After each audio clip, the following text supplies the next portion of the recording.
Good morning, everyone. We are continuing here in the Laws of KASHRUS by Rabbi Yamin Forst, and today is a conclusion a little bit of what we spoke about yesterday with the Milchig and the Fleishig bread, how careful a person must be that if you're going to make it, it has to be obvious that it's one and not the other. It has to be served in a way that it's understood that this is Fleishig and not Milchig, or Milchig and not Fleishig, so that chas v'shalom, God forbid, a person will not come to make mistakes and end up serving bread that really has milk inside of it with their pastrami sandwich, or the bread that has real fat of meat in it with their fettuccine pasta with cheese.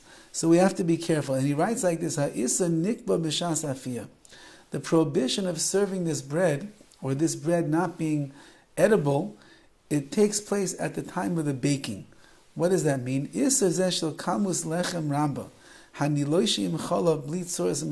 you baked, if you kneaded a lot of dough with milk, and you made it into a loaf of bread, and you didn't make the tzur miyuchedes, you didn't make a unique shape or design to the bread, as we spoke about yesterday. If you make it unique, so then people know, though, that's the chalavi bread, that's the milchig bread.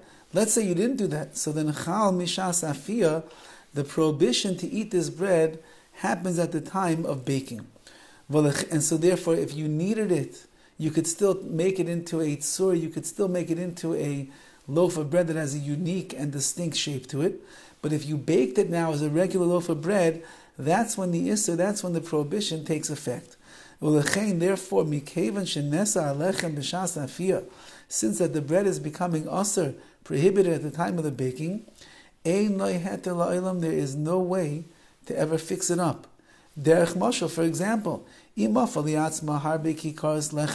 if you baked for yourself many loaves of bread, and then you changed your mind,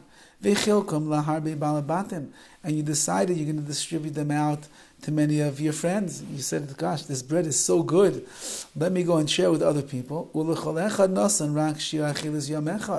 And to each one, you only gave them the amount of bread that they could eat for one day.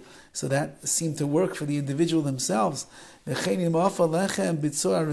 too, let's say you bake the bread as a regular looking loaf of bread, but after you baked it, then you made some kind of a change on the bread. Let's say you cut off a little piece in a distinct way or the like. In all of these ways, the bread was not fixed up. And the prohibition that is on this bread is exactly the way that it was from the time that you baked it, and you would not be able to give it to anyone else. I guess the shiloh over here is that if it's no, that's the problem, because you baked so much of it, and there's no sign, and it's not clear that it's a milchig bread. Even you yourself would not be allowed to eat the bread. So again, a person who wants to bake bread that's either milchig or fleishig, please make sure that when you do it according to the halachas that we stated previously.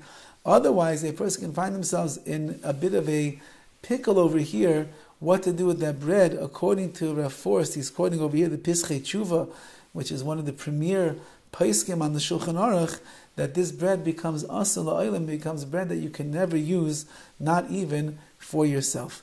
Have a wonderful day, and we shall continue Be'ez Hashem tomorrow.